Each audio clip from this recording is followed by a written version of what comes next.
Boa tarde a todos. Portanto, antes de mais, queria agradecer ao professor Mário Pimenta pelo convite para estar aqui hoje. O meu nome é Inês Ochoa e sou uma das investigadoras de Física de Partículas numa das experiências do LHC, que podem ver ilustrado aqui por este círculo amarelo, que se localiza aproximadamente 100 metros abaixo da superfície, na fronteira entre a Suíça e a França, e podem ver aqui também com os Alpes ao fundo. Portanto, para começar, o que é Física de Partículas? A Física de Partículas estuda os constituintes elementares da matéria e a forma como eles interagem. E, portanto, de certa forma, é tentar responder à pergunta, uma das perguntas mais fundamentais que podemos fazer acerca de nós e do universo que nos rodeia, que é quais são as peças que nos constituem e quais são as regras do jogo, digamos assim. Isso, procurar a resposta a esta pergunta, levou-nos a explorar escalas cada vez mais pequenas, pelo menos um século de descobertas que nos levou à escala atómica, à escala nuclear e hoje em dia à escala que nós achamos ser a das partículas elementares. Portanto, podemos resumir o nosso conhecimento de física de partículas aproximadamente com este diagrama, que, como disse, levou pouco mais de um século a construir. Começou com a descoberta do eletrão, em 1897, por J.J. Thomson. Eventualmente, umas décadas depois, chegámos à conclusão que havia um núcleo atómico composto por neutrões e prótons, mas que, na verdade, não eram elementares, mas eram compostos por quarks. E, portanto, dois quarks e um eletrão, na verdade, de uma forma aproximada, chegam para descrever muito do que se passa à nossa volta, mas depois, com uma combinação de descobertas de avanços experimentais e avanços teóricos, conseguimos construir o diagrama que vem aqui, e que culminou em 2012 com a descoberta do bóson de Higgs por duas das experiências do LHC, o ATLAS e o CMS. Podem ver aqui também dois dos físicos que previram a existência do bóson de Higgs, ou o mecanismo pelo qual ele é necessário, em 1967. Portanto, esperaram quase 50 anos até à descoberta da partícula. Esta não é, eu diria, uma descoberta qualquer, porque o bóson de Higgs não é uma partícula qualquer. É a manifestação de um campo de forças, que é o campo de Higgs, e o que tem de particular este campo é que está em todo lado, isto é como se estivesse sempre ligado. Portanto, tem efeitos por todo o universo, por todo o espaço. E a razão pela qual foi inicialmente previsto foi para explicar o facto de as partículas elementares que nós conhecemos, como o eletrão, terem uma propriedade fundamental que é a massa. Portanto, uma analogia útil para pensar no bóson de Higgs ou no campo de Higgs, e que neste caso foi dada pelo New York Times, é como se fosse um campo de neve e as partículas pesadas são como que arrastadas, encontram alguma resistência a atravessar este campo, tal como uma pessoa a caminhar neste campo de neve. As partículas mais leves encontram menos resistência, tal como uma pessoa com um par de skis a atravessar este campo de neve. E as partículas sem massa, aqui a analogia começa a quebrar um bocadinho, mas era como se fosse, portanto, não encontram nenhuma resistência, como se fosse, portanto, uma pessoa que não interage de qualquer forma com este campo de neve, não interage com o campo de Higgs. Portanto, há várias particularidades acerca deste campo que são bastante misteriosas, e eu diria que a descoberta do bóson de Higgs foi só o primeiro passo nesta vontade de estudar e de compreender como o campo de Higgs funciona. Mas ainda porque é que é importante? Podemos dar, se calhar, um passo atrás para avaliar um bocadinho o estado do nosso conhecimento, para além do modelo padrão. Portanto, o modelo padrão, na verdade, faz um trabalho fantástico a descrever fenómenos eletromagnéticos e nucleares, mas nós sabemos, por uma combinação de outros dados experimentais, que há muito mais para lá no universo do que o modelo padrão nos diz. E, portanto, aqui o bóson de Higgs tem também um lugar, digamos, privilegiado pelo seu papel central. É uma janela muito promissora para a nova física, para novas descobertas.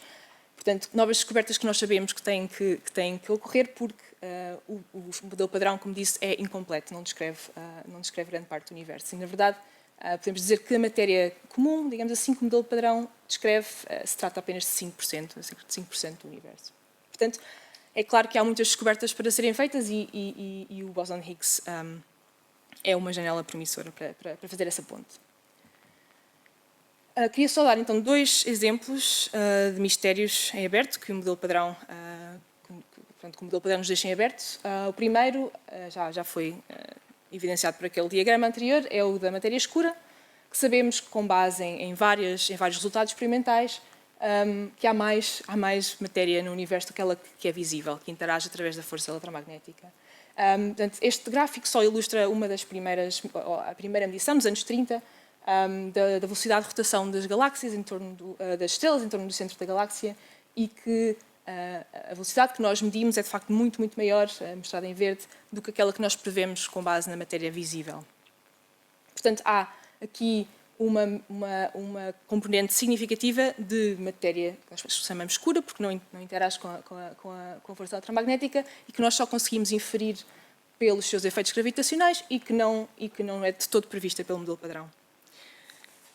Outro mistério é o da matéria e antimatéria. Portanto, o modelo padrão inclui ambas, a matéria e a antimatéria, e regras que são aproximadamente simétricas entre ambas, mas a verdade é que estamos aqui todos hoje porque só uma delas dominou. Portanto, a certa altura tem que ter havido um desequilíbrio em termos da quantidade de matéria e antimatéria disponível no universo, para que as grandes quantidades de matéria e antimatéria se tenham aniquilado e originado radiação, mas algo sobrou, a matéria que somos todos nós.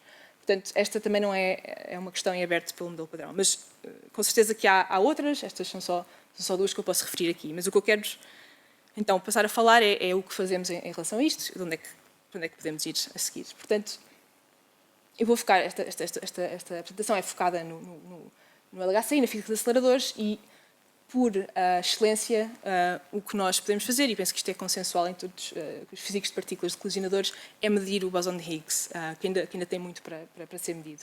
Portanto, o bóson de Higgs, como disse, tem um papel central no modelo padrão, e ainda há muitas propriedades e interações que nós ainda não medimos.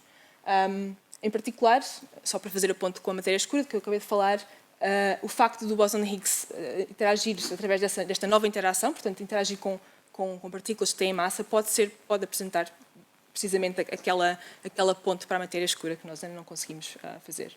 Portanto, uma forma, ou a melhor forma que nós temos de estudar uma partícula é produzi-la em quantidades abundantes, e a melhor forma que temos para produzir partículas é em aceleradores de partículas. Portanto, uma ideia que certamente faria parte do plano desta Higgs Factory, de uma fábrica de Higgs, seria de medir com grande precisão todas as partículas, todas as formas pelas quais o bóson de Higgs decai para todas as partículas e com que frequência decai para cada partícula, porque aí podemos então procurar o primeiro sinal de nova física. Pode ser, por exemplo, que há uma fração de bósons de Higgs que não identificamos, que nos escapam totalmente, seria uma fração de Higgs invisíveis, digamos assim, que seriam precisamente um candidato à matéria escura, ou pode ser que eles simplesmente se transformem em algo completamente novo e inesperado, que não está de todo descrito pelo modelo padrão. Portanto, esta é uma das maneiras de, digamos, procurar pelos primeiros sinais de nova física a partir com o bóson de Higgs, e através da sua medição precisa. Mas depois, claro que nós temos neste momento o LHC como uma máquina de descoberta por excelência, porque é um colisionador de hadrões que explora a fronteira da energia, das altas energias. Na verdade, é mais altas energias que alguma vez produzimos em laboratório. O LHC está neste momento no Long Shutdown 2, portanto ainda tem muitos anos de dados pela frente. Temos o Run 3, que vai dar pelo menos o dobro dos dados que temos agora, e depois o HLHC, a High Luminosity LHC, que virá mais tarde e que virá dar 20 vezes mais dos dados do que temos agora. Portanto, a mensagem é que ainda há muito para explorar, há muitos dados pela frente. E a física, a fronteira das altas energias, pode esconder, então, muitas respostas aos grandes mistérios da física de partículas. Por exemplo, há vários modelos que postulam um Higgs que seja composto por partículas mais pequenas ou sinais de dimensões extra que possamos encontrar no LHC, ou quase que mais provável é encontrarmos alguma coisa completamente inesperada nesta fronteira das altas energias. Mesmo que, e há que dizer lá, mesmo que a nova física esteja para lá do alcance do LHC, também é bastante provável que possamos já ver sinais da sua existência. Portanto, semelhante à história de termos observado fenómenos radioativos, já no final do século XIX, e só nos anos 80 temos finalmente conseguido construir aceleradores fortes o suficientes para observarmos as partículas responsáveis por essa interação. Da mesma forma, é possível que vejamos sinais indiretos de nova física, mesmo que o LHC não tenha energia suficiente para lá chegar. Portanto, temos é que procurar. Para terminar, queria então só fazer a ponte com a fronteira tecnológica, que muitas vezes coincide então com a fronteira da física experimental. Portanto, só vou mencionar 3 desafios, que já foram mencionados pelo professor Mário Pimenta. Portanto, o primeiro é o dos detectores. Portanto, nós, ao longo do LHC, há grandes detectores que registram as colisões e o que que é produzido nestas colisões. E para termos toda a informação que precisamos para extrair física destas colisões, temos detectores com dezenas de milhões de canais de eletrónica. Por exemplo, para medir as trajetórias das partículas carregadas, como vêem aqui nestes traços amarelos. Ora, o LHC colide feixes de prótons 40 milhões de vezes por segundo. Não há forma de gravarmos toda a informação sobre estas colisões, sobre todas as colisões. Portanto, a primeira parte, digamos assim, deste workflow é decidir quais as colisões interessantes, numa janela de microsegundos, e para isso precisamos de eletrónica que seja capaz de o fazer. Portanto, este problema vai ser mais exacerbado no HLHC, que, como podem ver ali no canto, onde vamos ter no interior dos detectores entre 100 a 200 colisões a ocorrer por cada vez que os feixes se cruzam dentro do detector. Portanto, um fator significativo mais de colisões, e para isso precisamos de eletrónica que seja capaz de lidar com este nível de colisões, com esta frequência de colisões, e também que seja tolerante aos efeitos da radiação, porque estamos a falar de radiação das próprias partículas que estão a ser produzidas nas colisões do LHC. Outra fronteira é a da computação. Portanto, cada uma das experiências do LHC recolhe volumes enormíssimos de dados e que depois tem que os analisar. Portanto, para dar um exemplo, em 2017 as experiências combinadas em termos de armazenamento utilizaram 1 exabyte, portanto 1000 petabytes de storage, de armazenamento. Não basta armazenar os dados, claro, depois há toda uma combinação de temos que os processar e analisar, reconstruir os eventos, analisar os dados. Portanto, também há uma escala enormíssima em termos de poder de processamento que é necessário.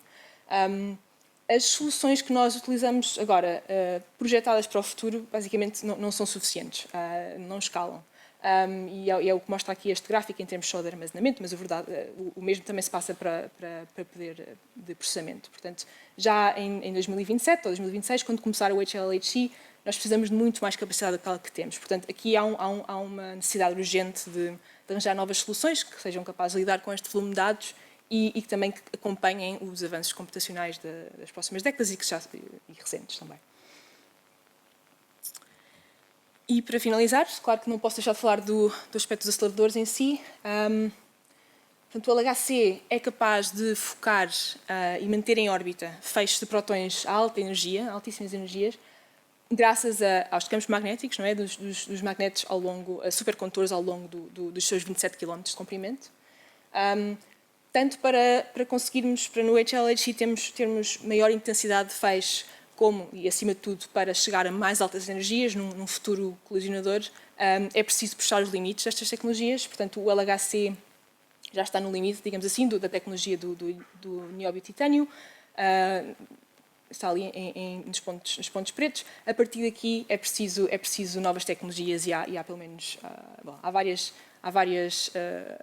estratégias para explorar tanto supercondutores de alta temperatura ou de baixa temperatura. Portanto, isto é essencial para darmos o próximo passo. E pronto, quero só terminar então dizendo que há, da perspectiva científica, um argumento claro para continuar a explorar os limites da fronteira da energia e o bóson de Higgs em particular, e que o CERN está na melhor posição para continuar a liderar esta exploração, tanto com as ferramentas que temos hoje, com as ferramentas do futuro também. E é isso.